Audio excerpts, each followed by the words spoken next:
Maalala po ninyo sa ating mga nauna ng pag-aaral, pwede po nating sumahin sa dalawang mahalagang mga tema, dalawang mahalagang mga katotohanan ang mga pag-aaral na naisagawa natin ng mga nakaraang isang linggo. Ang una po ay yung katotohanan na yung tunay na pananampalataya ay isang masayang pakikipag-ugnay sa ating Panginoong Hesukristo.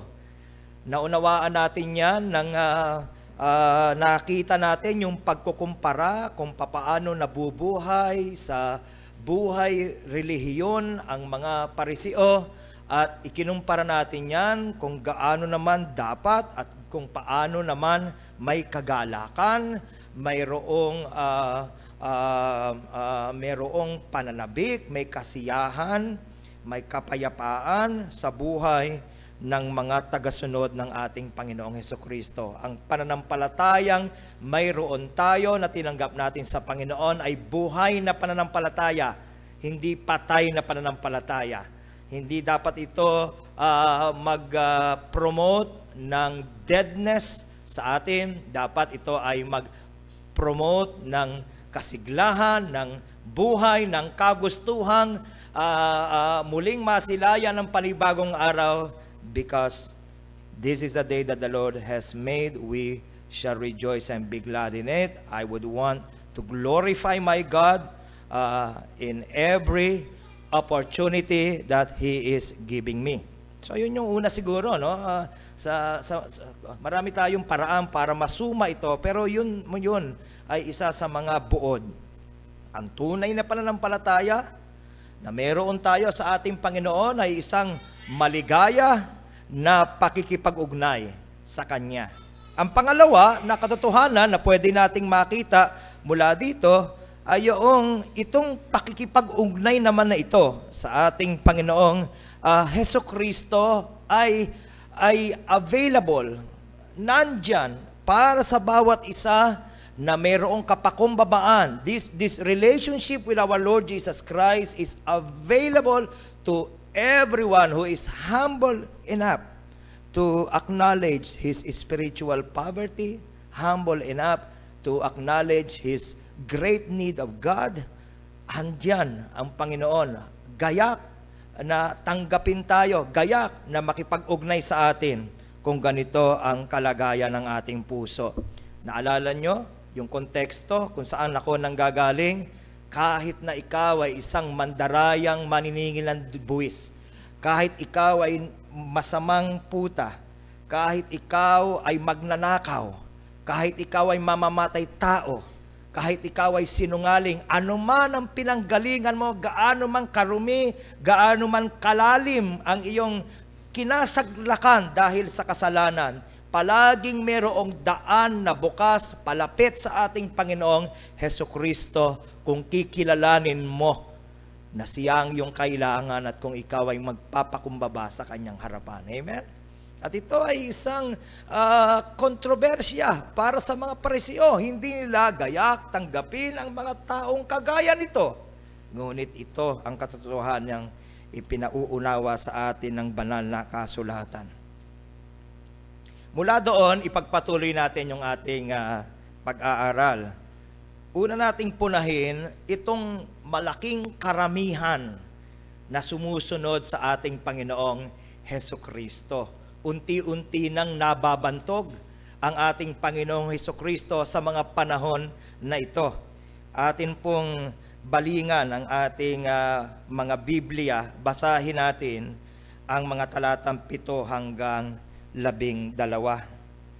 At si Jesus, nakasama ng kanyang mga alagad, ay lumigpit sa dagat, at nagsisunod sa kanya ang lubhang karamihang taong mula sa Galilea at mula sa Judea, at mula sa Jerusalem, at mula sa Idumea, at mula sa dakong ibayo ng Jordan, at sa palibot-libot ng Tiro at Sidon, na lubhang maraming tao nang maibalitaan o nang mabalitaan ang lubhang mga dakilang bagay na kanyang ginagawa, ay nagsiparoon sa kanya. At sinabi niya sa kanyang mga alagad, ihanda sa kanya ang isang maliit na daong dahil sa karamihan, baka siya'y kanilang siksikan. O siksikin. Talatang 10. Sapagkat siya'y nakapagpagaling sa marami. Ano pat sinisiksik siya ng lahat ng mga nasasalot upang siya'y mahipo nila. At ang mga karumal-dumal na espiritu, pagkakita sa kanya, ay nagpapatira pa sa kanyang harapan at nagsisigaw na nagsasabi, ikaw ang anak ng Diyos. At pinagbilin niya sa kanila, sa kanilang mahigpit, na siya'y huwag nilang ihayag. Palagay po ninyo, ang ating Panginoong Hesukristo ho kaya ay may panlabik na kanyang makaharap ang lubhang maraming mga tao? Ito bang karamihan ng bilang ng mga taong ito ay palatandaan na nagtatagumpay na ang buhay ministeryo ng ating Panginoong Hesukristo? Mga tanong ito na mahalagang ating sasagutin sa liwanag ng mga talatang ating binasa. Ano po kaya ang damdamin na mayroon ng ating Panginoong Hesukristo? Gayong ang lubhang karamihan ay humahanap sa Kanya, nagsisisunod sa Kanya. Ang ating Panginoon po ay nakakaroon ng kahirapang ipangaral ang mga salita sa mga pagkakataong ito sapagkat dinudumog siya ng mga tao Dinudumog siya ng mga tao hindi dahil sila ay nananabik na makapakinig mula sa Kanya, kundi gusto nilang tumanggap ng kagalingan. At hindi ko sila masisisi. Tayo man, kung sakaling halimbawa tayo ay may malubhang karamdaman, alam nating wala nang maaaring pwedeng magbigay sa atin ng kagalingan, tayo man ay makakalimot kung ano ba ang tamang etiketa, makalapit ka lamang sa Kanya na may kakayahang gawin ito. Yun ang pinaka-pangunahing concern ng maraming mga tao sa panahon niya. Bagay na hindi na bago sapagkat sa ibang bahagi ng Biblia, halimbawa ay sa Juan Kabanatang 6, marami ang sumusunod sa Kanya hindi dahil sa nakikita nilang palatandaan na ito na nga ang Mesiyas, ito na nga ang tagapagligtas, kundi dahil sila ay nagsisikain at nangabubusog nang nagsimula ng mapakinggan nila ang pangangaral, ang matuwid, ang diretsyong pangangaral ng ating Panginoon, ay wala silang tiyaga na tanggapin ito at pakinggan ito, at ang marami ay lumubay na ng pagsunod sa Kanya. Dito po sa mga naunang mga bahagi ng ating pag-aaral, halimbawa dito sa Kabanatang 1, ang talata ay 33, magkakaroon tayo ng ideya kung ano ang damdamin na mayroon ang ating Panginoong Hesukristo pagdating sa bagay na ito. Sabi ng Marcos Kabanatang 1, ang talata ay 33. At ang buong bayan ay nangagkatipon sa pintuan, at nagpagaling siya sa maraming may karamdaman ng sari-saring sakit, at nagpalabas ng maraming demonyo, at hindi tinutulutang magsipagsalita ang mga demonyo sapagkat siya'y kanilang kilala. Kakatuwa kung ikukumpara natin sa uri ng diwa na meron sa panahon natin ngayon. Sa panahon natin ay kinakailangang ipagbandera sa lahat ang isang halimbawang gawain ng isang simbahan. Hindi gayon sa ating Panginoon. Ang diwa ay hindi to draw the crowd to Him for the wrong reason. It is not wrong. In fact, maliwanag sa atin na madalas ang paanyaya ng ating Panginoon, come unto me, all ye that labor and are heavy laden, and I will give you rest. It is our desire for people to come to our church, but not for the wrong reason. You see, makikita natin na gayon ang pulso na mayroon ng ating Panginoon. Ituloy natin ang pagbabasa. Sa talatang 35.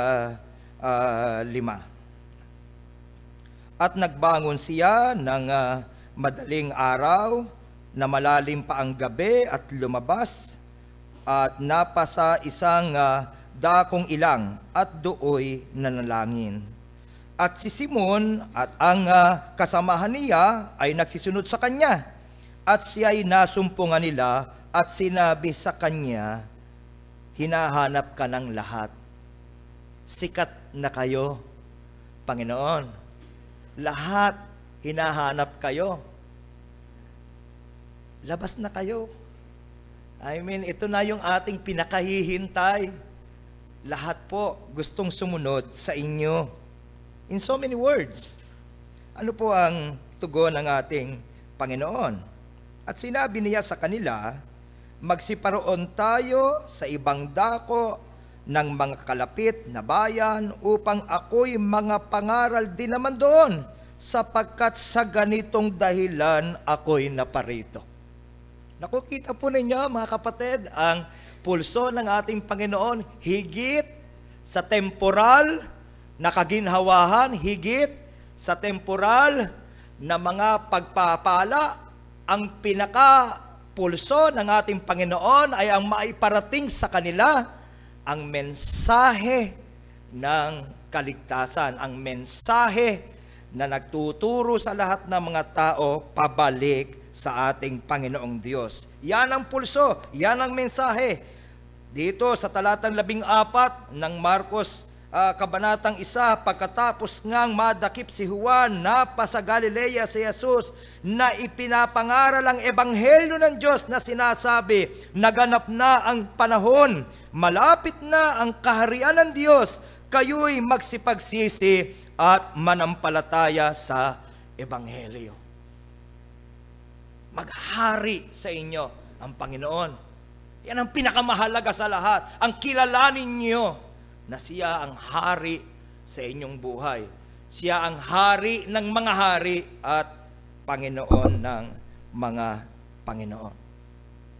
Kung ang pangunahin pala niyang interes ay ang ipangaral ang ebanghelyo ng kaharian, bakit nagpapatuloy siyang magpagaling? Bakit patuloy na gumagawa siya ng mga himala? Hindi po nalalayo sa kanyang pangunahing layunin. Pumunta tayo dito sa talatang 2, ang talata ay 10. Datatuwat, upang malaman ninyo na ang anak ng tao ay may kapamahalaan sa lupa na magpatawad ng mga kasalanan. Sinabi niya sa lumpo, sa iyo ko sinasabi, magtindig ka, buhatin mo ang iyong higaan, umuwi ka sa bahay mo. Hindi nalalayo sa pangunahin niyang layunin. Magpapagaling ako upang patuloy na patibayan na ako nga walang iba ang tagapagligtas, na ako nga walang iba ang makapangyarihan sa lahat. Walang halaga ang anumang kaginawahang tinataglay, tinatamo ng sino man tao saan mang larangan kung hindi nag-uuwi ito sa kanya sa pagkilala. Ikaw nga ang makapangyarihan sa lahat. Ikaw nga ang aking hari. Amen? Kailanman, hindi gumagawa ng himala ang ating Panginoon, hindi siya nagpapagaling upang akitin lamang ang karamihan. Ang totoo niya, hindi siya nagtangka. Ni magtangka ay hindi niya ginawa na akitin ang karamihan. Malungkot sapagkat sa panahon natin, tila iba na ang pulso. ng maraming mga simbahan.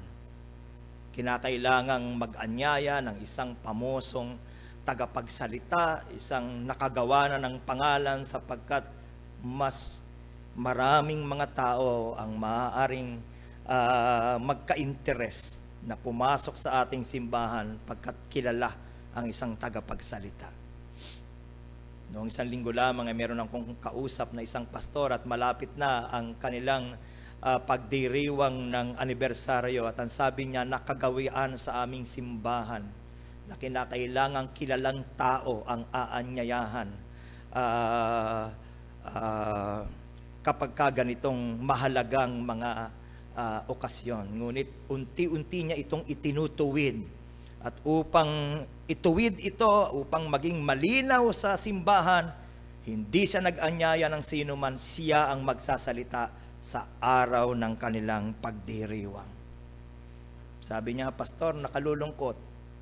Kahit mga pastor na kilala ngayon, may PF pa. Meron ng standard na halaga na kinakailangan mong ibayad para mo siya maanyayahan. Hindi natin kailangan sa ating simbahan ng gayon, pagkat hindi natin nakita sa ating Panginoon ang gayong diwa. Hindi natin kinakailangan sa ating simbahan ang mga programa na ang pangunahing layunin ay ang akitin ng mga tao dahil sa programa. Isa lamang ang dapat mag-akit sa tao sa ating simbahan. At ito'y walang iba kundi dito ipinapahayag ang purong salita ng ating Panginoon. Dito ay dumadakila ang ating Panginoon. Ang ating mga paglilingkod, ang ating mga programa, ang ating mga aktibidad dapat mag-focus sa pagdadala ng kaluwalhatian at karangalan sa ating Diyos. Hindi tayo nag-aalok, hindi tayo nagbebenta sa di sumasampalatayang sanlibutan ng excitement. Hindi natin kinikiliti ang kanilang rebelding puso. Dito ka, masaya dito. That in itself is already a wrong premise and a wrong beginning. Mali na agad pagka doon tayo nagsimula. Hindi gagamitin ng ating mga kabataan ang kanilang kagwapuhan, ang kanilang kagandahan upang akitin ang sinuman sa simbahan. Hindi gagamitin ng mga katandaan ang kanilang kakayahan, ang kanilang impluensya for the same reason. Inaanyayahan natin sila sa Panginoon, hindi sa ating simbahan.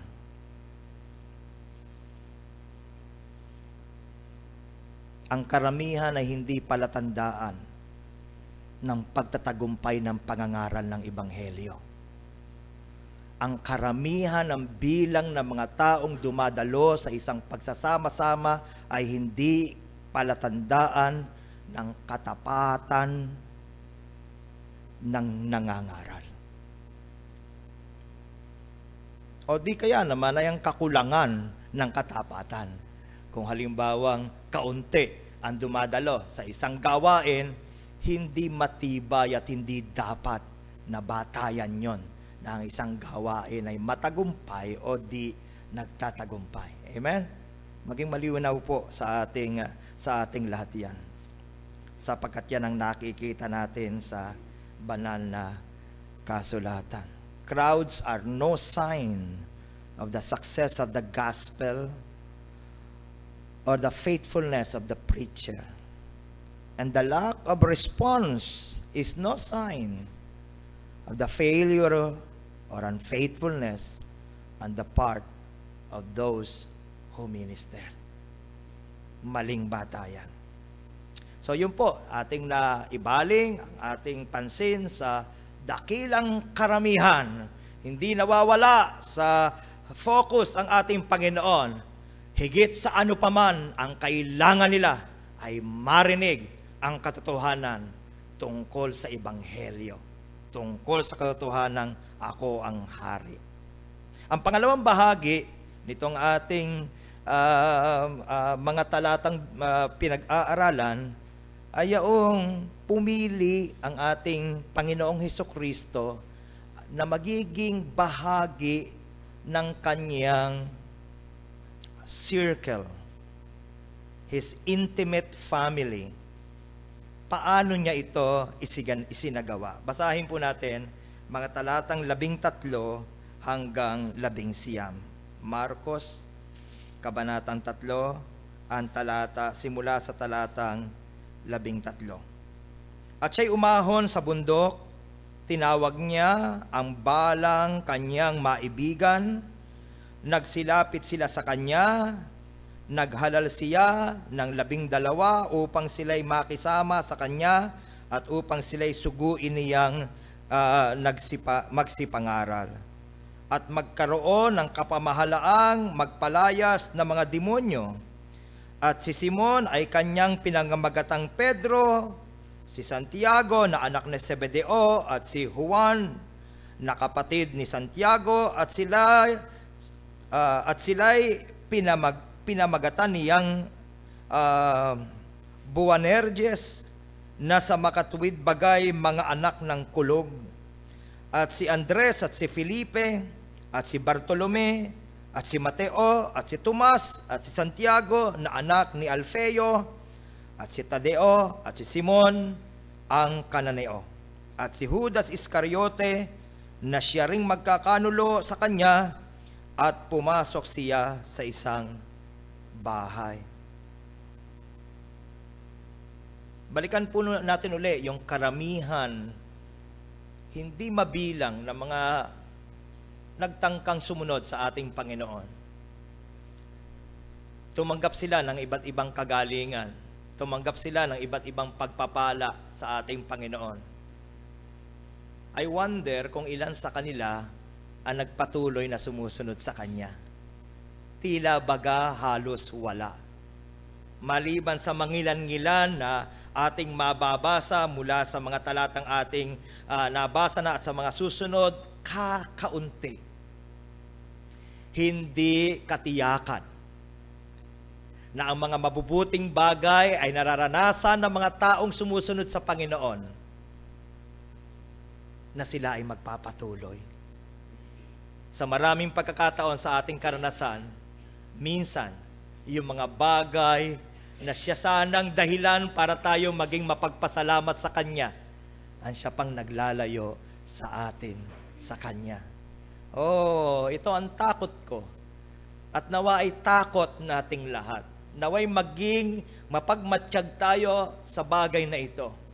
Ang patuloy nating ipaalala sa ating sarili na, Panginoon, hindi nababawasan ang pangangailangan ko sa iyo ngayon, kumpara sa pagkadama ko ng pangangailangan sa iyo nung pinakamabigat ang aking sirkumstansya. And it is very easy for me to have a comparison, to draw a comparison between the time when I had my kidney problem and we did not have the funds, so on and so forth. Malinaw sa aming isip na, Panginoon, maawa ka, kung wala kang gagawin, this is the end of everything. Kailangan kita.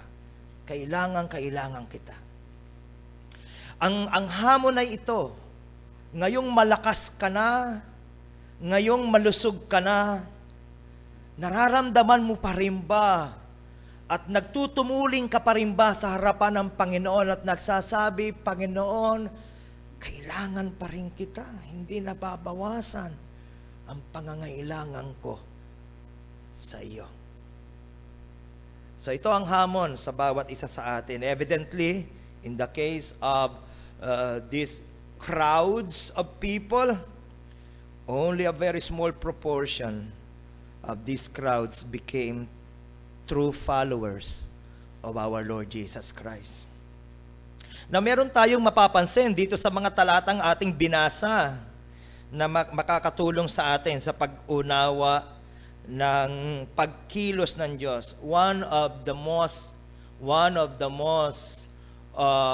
the dearest to us as a church, as a community, is the fact that we believe that our God is sovereign.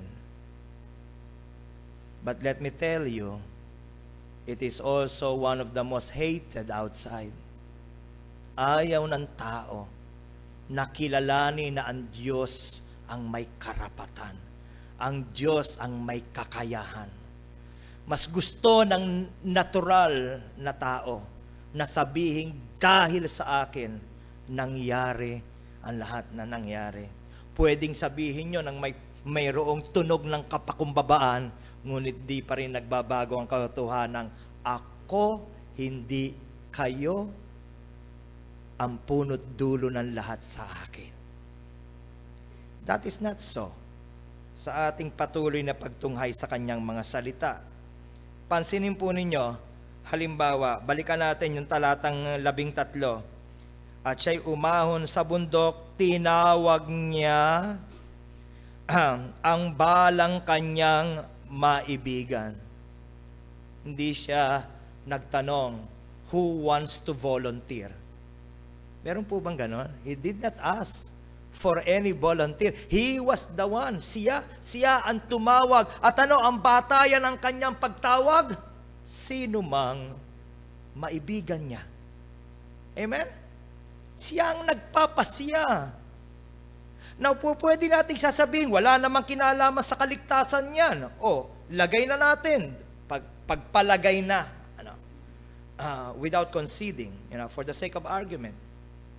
Ibig bang sabihin, dahil mas mababaw, pwede nang ang Diyos ang pipili at pwede nang ang Diyos ang masusunod sa ating buhay, basta lang walang kinalaman sa kaligtasan? Parehas pa rin ang dilema, mga kapatid. You see, sa Biblia, maliwanag, ang Diyos ang pumipili. Sa Biblia, maliwanag, pumipili siya batay sa maibigan niya. Siya ang nagpapangalan. Hindi siya nag-iintay ng magtataas ng kamay. Siya ang nagsasabi, Jomel, halika.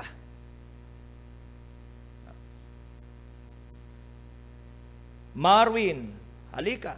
Joel, halika. Siya ang pumili sa bawat isang gusto niyang maging kabahagi ng kanyang circle. He summoned them, He appointed them. He did not ask for any volunteer. He named them one by one.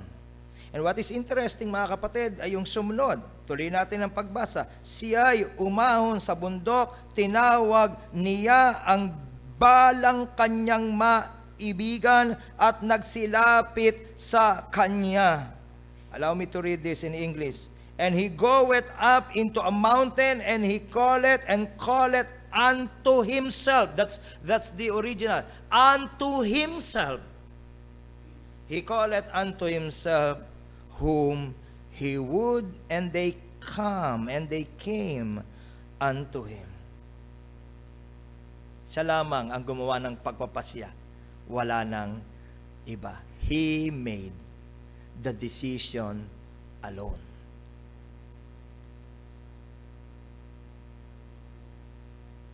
I want these particular men to be my apostles. Walang payo, walang impluensya, walang palakasan. Siya lamang. He called them himself. Siya mismo, walang iba. And what was the response? And they came. They did not give any excuse. They came. Pagka tumatawag ang ating Panginoon, isa lang ang tugon. Here am I, Lord. Nandito po ako. Susunod po ako. Totoo yan sa pagtawag sa mga alagad. Totoo yan sa pagtawag, lalo ng totoo yan sa pagtawag sa atin bilang mga mananampalataya. Ano layunin? Bakit nga sila tinawag? Ang sabi ng talatang 14, at naghahalal siya ng 12 upang sila'y makisama sa kanya at upang sila'y suguin niyang magsipangaral at magkaroon ng kapamahalaang magpalayas ng mga demonyo. Bago ka magsimula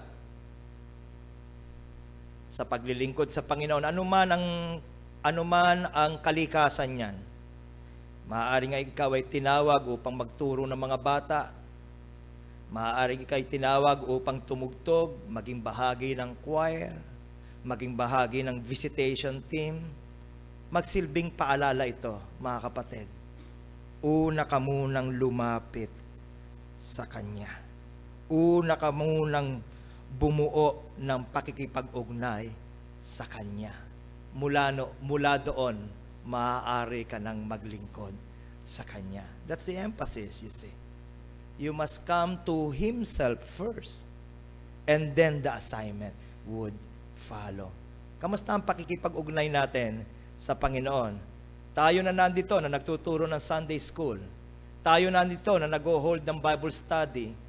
Kahit na ang simpleng pag-awit sa choir, mga kapatid, tayo po ay gumagawa ng isang banal na gawain. At nagiging banal lamang ito sa mata ng Diyos kung tayo ay mayroong pakikipag-ugnay at masarap na pakikipag-ugnay sa banal na Diyos. Nalulungkot ako sa mga pagkakataon na alam mo, sapagkat I get to get feedbacks from the people, na minsan mismong yung mga nagmiministeryo natin ng tila di gayak. At nakalulungkot yun, mga kapatid. Meron tayong mas malaking tungkulin na ating ipananagot sa ating Panginoong Diyos.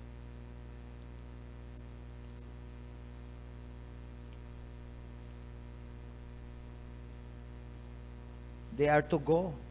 I would always remind our Bible college students, hindi naman tayo walang katapusang nag-aaral. You are to go. Hindi dahil kinakailangan sabihan ka, you are to go. Because you have the burden. I was just telling my wife the other day, I still remember, kami ni Pastor Edgar, mula sa dulo nito, nasa dulo tayo mula sa dulo nito hanggang sa dulo doon, tinuturo ko sa aming mga anak whenever we go the Concepcion area, Santo Cristo area. Naglalakad kami ni Pastor Edgar ng walang payong, kainitan ng araw. Hindi dahil kailangan, because we had the burden.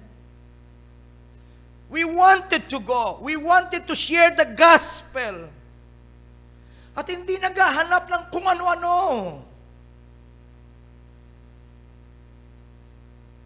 It is very, very sad. Pagka kinakailangan, eto na muna, yan ang mga matatanggap mo kung maglilingkod ka. I don't want that.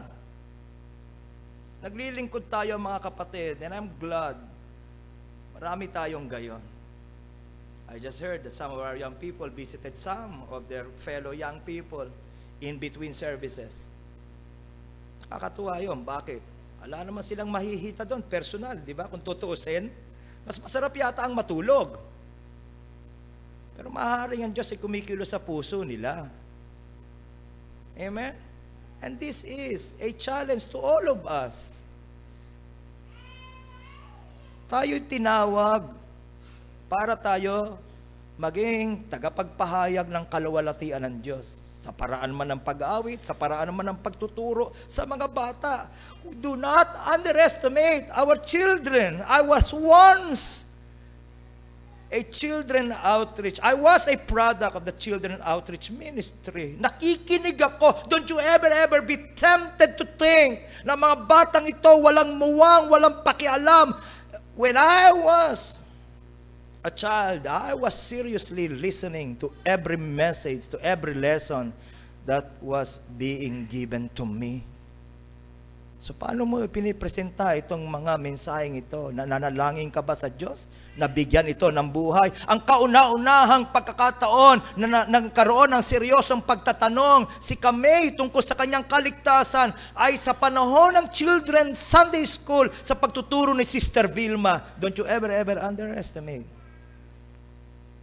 Even more, mga kapatid, na magkaroon tayo ng seryosong pagtanaw. O Panginoon, binababad ko ba sa panalangin ang aking pagmiministeryo? It's okay to visit. And I'm glad that we have people who love to visit. Pero kung magbibisit tayo, na tayo mismo sa sarili natin, ay wala, may tabang na kaugnayan sa Diyos, wag na lang. Paano mo aanyayahan ang mga tao sa bukal ng tubig ng buhay kung ikaw mismo ay hindi nagtatampisaw dito? Enjoy your God first. Then it would be easy for us to convince others. Indeed, there is joy in our relationship with this Savior. You don't do something for the sake of doing it. Sapagkat sa kaduluduluhan, ito'y masusunog lamang at mawawala ng kabuluhan.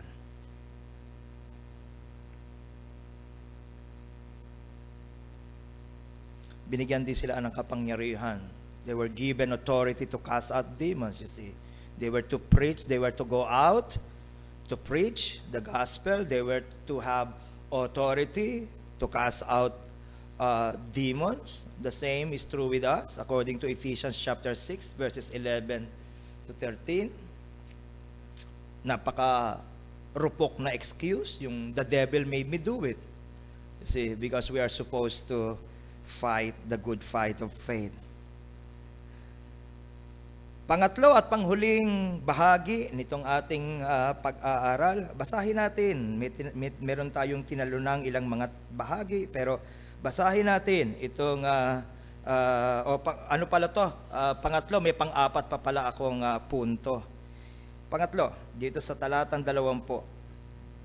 At muling nagkatipon ang karamihan, anupat sila'y hindi man lamang makakain ng tinapay. At nang mabalitaan niya ng kanyang mga kaibigan, ay nagsilabas sila upang siya'y hulihin sapagkat kanyang sinabi, sira ang kanyang bait. So, eto na, makalimutan natin yung mga punto. No? Una natin pinansin yung dakilang karamihan. Ang pangalawa naman na ating pinansin ay yung paghirang ng Panginoong Diyos na magiging bahagi ng kanyang inner circle. Pasensya na, wala akong maisip na Tagalog, kaya ini-English ko yung bahagi na yon, ano? Wala akong maisip na equivalent na termino na magdidiin do sa gusto ko sana lumabas na salita. Ano? Pangloob na bilog. I don't think that would do. So, pagpili niya ng kanyang inner circle, okay? Ang pangatlo, yung kalituhan sa bahagi ng kanyang mga mahal sa buhay, yung kanyang mga kamag-anak. That's his people, his own people. That's the original. Alam natin na ang tinutukoy dito na his people, his friends, in the King James Version, ay walang iba kundi ang mga kamag-anak niya sa turing. Makikita natin yan, dumating na, hinahanap siya para i-address yung problema niya. Iniisip nila na ang Panginoon Jesucristo ay may malaking problema.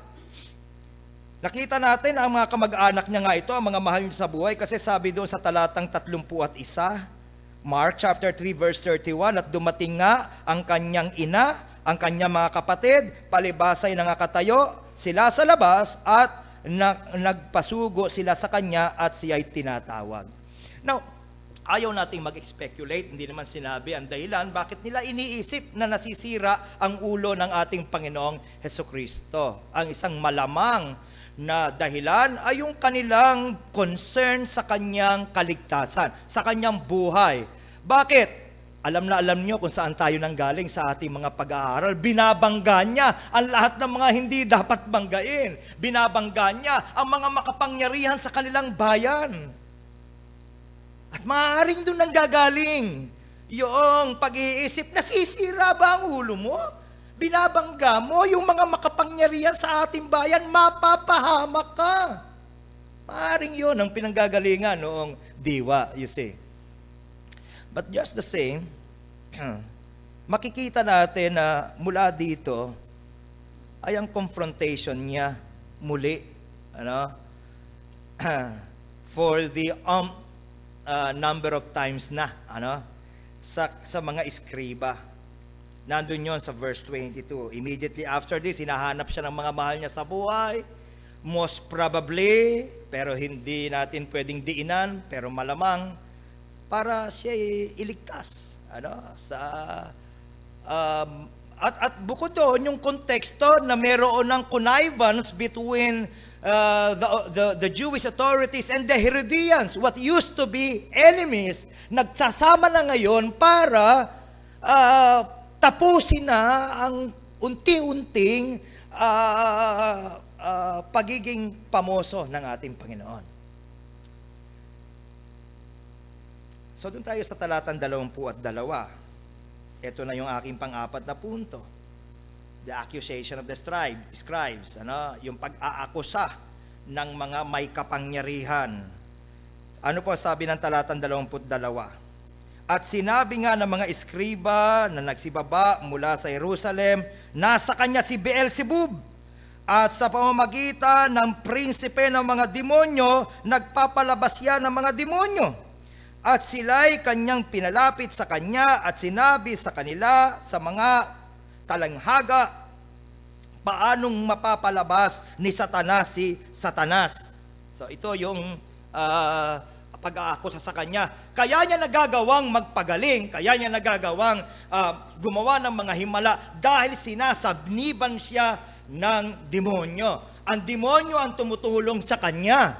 Ang sagot ng ating Panginoon, papaano na ako ay magpapalaya sa mga bihag ng karamdaman at ng iba't ibang mga sirkumstansya, papaanong mangyayari na aking winawasak, aking pinupuksa ang gawa ng kaaway sa pamamagitan ng kapangyarihan galing din sa kaaway. I mean, it makes sense. Amen? Ituloy natin ang basa sa verse 24. At kung ang isang kaharian ay magkabahabahagi laban sa kanyang sarili, hindi mangyayaring makapanatili ang kahariang iyon. Gugustuhin ba ni Satanas na ang kapangyarihang ibibigay niya sa iba, gagamitin para sirain ang sarili niyang kaharian? At kung ang isang bahay ay magkabahabahagi laban sa kanyang sarili, ay hindi mangyayaring makapanatili ang bahay na iyon. At kung manghihimagsik si Satanas laban sa kanyang sarili at magkakabahabahagi, hindi siya makakapanatili, kundi magkakaroon ng isang wakas. Dalatwat walang makapapasok sa bahay na malakas na tao at samsamin ang kanyang mga pag-aari, maliban ang gapusin muna niya ang malakas na tao, at kung magkagayoy, masasamsam ang kanyang bahay. Inilalarawan na nito ang pagdating ng ating Panginoong Jesucristo sa sanlibutan na pinagaharian ng kadiliman. Dumating na ang makapangyarihan, lalong makapangyarihan kaysa kay Satanas. Gigibain niya ang gawa ng kaaway. Gagapusin niya ang malakas na tao. Walang iba kundi si Satanas. Magwawagi siya. Don't you ever think, if you are struggling right now, I don't know, maaaring meron kang sirkumstansya, maaaring meron kang isang pakikipagbuno na kahit ano ang gawin mo, ay hindi mo mapagtagumpayan. Pwede tayong bumaling sa makapangyarihan sa lahat na nagtagumpay laban sa gawa ng mga kaaway at ipagtatagumpay niya tayo. The battle is not yours. The battle is the Lord's. Mabibigo ka kung sarili mong talino, sarili mong lakas ang gagamitin mo upang akalaing mapagtatagumpayan ng isang pakikipagbuno. No. You will continue to struggle and you would continue to be defeated outside of God's enablement. So malinaw sa atin yung lohika. Tuloy natin yung ating pagbabasa. Verse 28.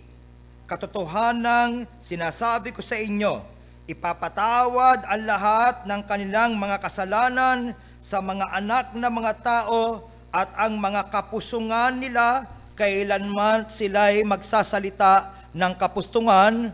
Datwa sino mang magsasalita ng kapusungan laban sa Espiritu Santo, walang kapatawaran magpakailanman, kundi may kasalanan ng isang kasalanang walang hanggan. Sapagkat sinabi nila, siya'y may isang karumal-dumal na espiritu. Ito yung pamumusong sa Espiritu Santo. Wala raw kapatawaran. Well, paano natin ito uunawain sa isang mabilis at maikling pamamaraan? Hindi sinasabi, at least hindi ko nabasa, na sinasabi ng ating Panginoon na rekta na sila ay nakagawa na ng pamumusong laban sa Espiritu Santo. Ang sinasabi ng ating Panginoon ay yung posibilidad. We really don't know. There is no way for us to know kung nandoon na sila o papunta na sila doon. Itong mga eskriba na patuloy na ina-undermine ang gawa ng ating Panginoon at kino-question na ito ay gawa ng Diyos. You see? Isa ang malinaw sa atin, mga kapatid. At iyon ay yung talatang 28. Katotohanan ang sinasabi ko sa inyo, ipapatawad ang lahat ng kanyang mga kasalanan sa mga anak na mga tao at ang mga kapusungan nila kailanmat sila'y magsasalita ng kapusungan. Walang kapusungan na hindi maaaring patawarin. Ipapatawad ang lahat. Now, mahalaga na hanapin natin yung konteksto. Kailan ba pinatatawad ang isang tao? Ang sabi ng, for example, ng chapter 1 verse 4 of the same book, Mark, na ang challenge, ang hamon, magsisi kayo para sa kapatawaran ng inyong mga kasalanan. Napakahalaga na ang tao ay dumating sa kalagayan ng pagkilala sa kanyang kasalanan at mula doon ay magtumulin palapit sa Diyos sa pagsisisi. At ang pangako, may kapatawaran. So, reading between the line, pwede nating sasabihin na gayon din dito, lahat ng kasalanan, lahat ng kapusungan ay may kapatawaran. Kailan pinatatawad? Kung magsisisi. Ang malungkot ay kung dumadating ka sa kalagayan na bukod sa ikaw ay handang mamusong, ay wala, hindi mo natagpuan sa iyong puso ang diwa ng pagsisisi. Walang kapatawaran sa isang taong hindi nagsisisi. At yun yung katanungang mahalagang itanong natin sa atin ngayon. Regardless, because there are so many different theological views when it comes to the blasphemy of the Holy Spirit. But the way I see it, the way I try to understand it, walang kasalanang hindi maaaring patawarin. Ngunit palaging hinihingi ang pagsisisi para kapatawarin. Kung ang puso ng isang tao ay tumigas na sa punto na ayaw niyang kilalanin na may pangangailangan siya ng pagsisisi, sa halip ay patuloy siyang namumusong at kino-question ang gawa ng Espiritu Santo, walang nakahaing kapatawaran sa kanya sapagkat hindi niya kinikilala na kailangan niya ito. Are you getting my point? Amen. Now, tumuloy tayo sa dulong bahagi. Dumating na ang kanyang mga kamag-anak sa Turing sa pagkakataong ito. Ano po ang sabi? Sa verse 31, dumating nga ang kanyang ina at ang kanyang mga kapatid, palibas ay nangakatayo sila sa labas, ay nasipagsugo sila sa kanya na siya'y tinatawag. At nangakaupo ang isang karamihan sa palibot niya, sinabi niya sa kanila, narito na nga sa labas ang iyong ina, ang iyong mga kapatid na hinahanap ka. At sinagot niya sila at sinabi, sino ang aking ina at ang aking mga kapatid? At paglingap niya sa nangakaupo sa palibot niya, sinabi niya, narito ang aking ina at ang aking mga kapatid.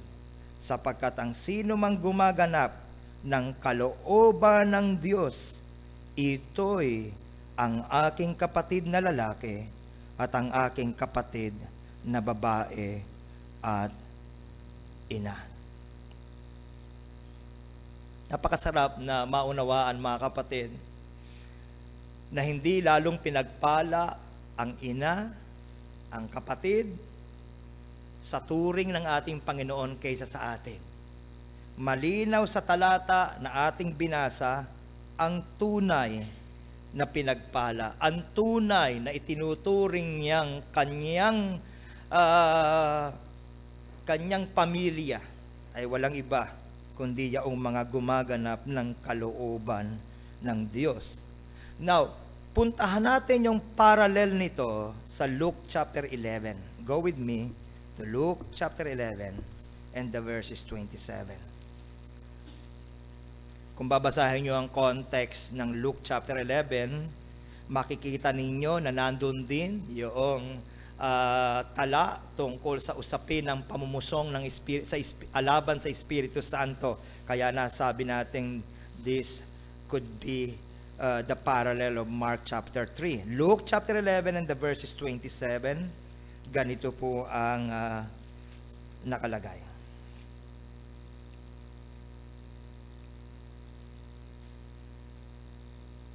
At nangyari na nang sinasabi niya ang mga bagay na ito, ang isang babaeng mula sa karamihan ay naglakas ng kanyang tinig at sinabi sa kanya, mapalad ang tiyang sa iyo'y nagdala at ang dibdib na iyong sinusuhan.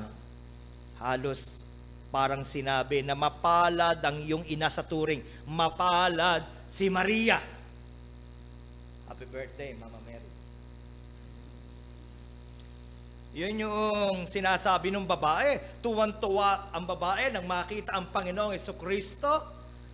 At marahil ay sa kadakilaan ng kanyang mga gawa at sa kadakilaan ng kanyang mga aral ay napasigaw ang babaeng ito. Si Aling Badang. Ay, mapalad, mapalad. Mapalad ang ina na sa iyo ay nagluwal. Mapalad ang ina na sa iyo ay nagpasuso.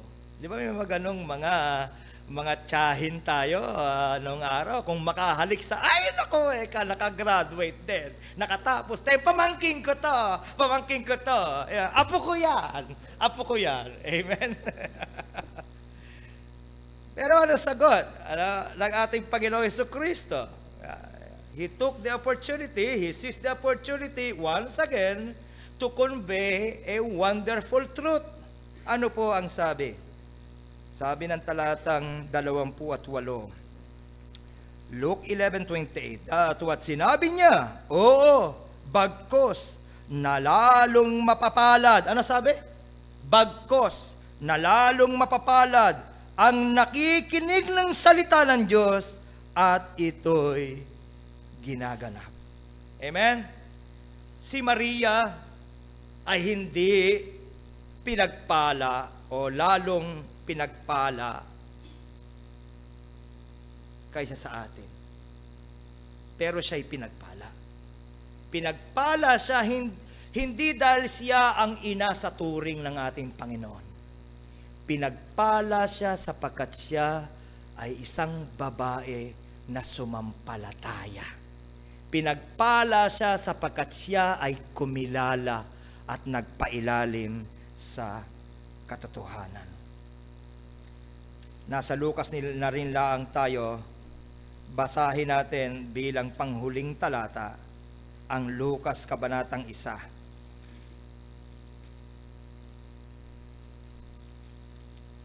Ang talata ay 42. Alam natin ang konteksto, ang pagkikita ni Maria at ng kanyang kamag-anak na si Elizabeth, ang ina ni Juan Bautista. Ito yung tinatawag na The Magnificat, itong bahagi na tinutugon ng ni Maria. Anyway, let us begin reading on verse 42. Sumigaw siya ng malakas na tinig at sinabi, "Pinagpala ka sa mga babae at pinagpala ang bunga ng iyong tiyan. At ano't nangyari sa akin na ang ina ng aking Panginoon ay pumarito sa akin," sapagkat dinalo ni Maria si Elizabeth.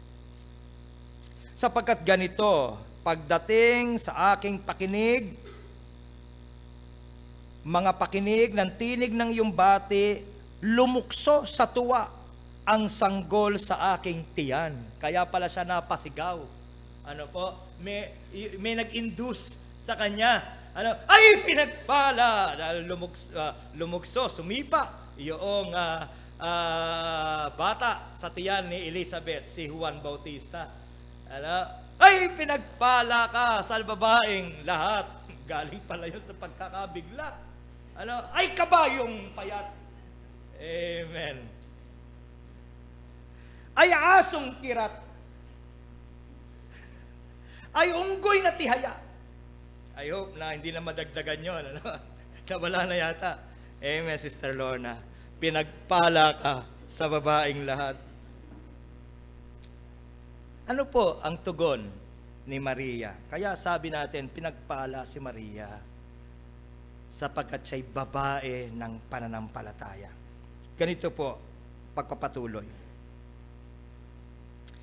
Sa talatang 45, "At mapalad ang babaeng sumasampalataya sapagkat matutupad ang mga bagay na sa kanya'y sinabi ng Panginoon." 46, sinabi ni Maria, "Dinadakila ng aking kaluluwa ang Panginoon, nagagalak ang aking espiritu sa Diyos na aking tagapagligtas, sapagkat nilingap niya ang kababaan ng kanyang alipin, sapagkat narito mula ngayon tatawagin akong mapalad ng lahat ng mga maghahali-haliling lahi." Bakit? "Sapagkat ginawan ako ng makapangyarihan ng dakilang bagay at banal ang kanyang pangalan." Ano po? "At ang kanyang awa ay sa mga lahit, sa mga nangatatakot sa kanya." Malinaw kay Maria kung bakit siya mapalad. Malinaw din ba sa bawat isa sa atin? Alam po ninyo, ang isang bahagi that really blessed me with this morning's message, yung huling bahagi, that was not part of my original text. Pero it dawned on me, ano man ang alisin sa atin, wala pa rin nababawas sa atin, sapagkat hindi ang mga iyon ang humuhusto sa atin.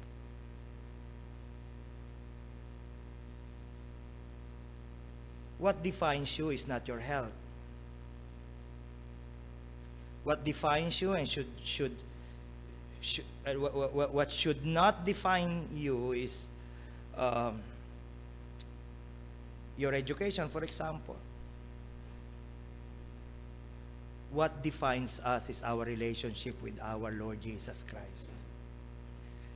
Tanggalin na ang lahat sa atin. Tayo husto pa rin sa ating Panginoong Hesukristo.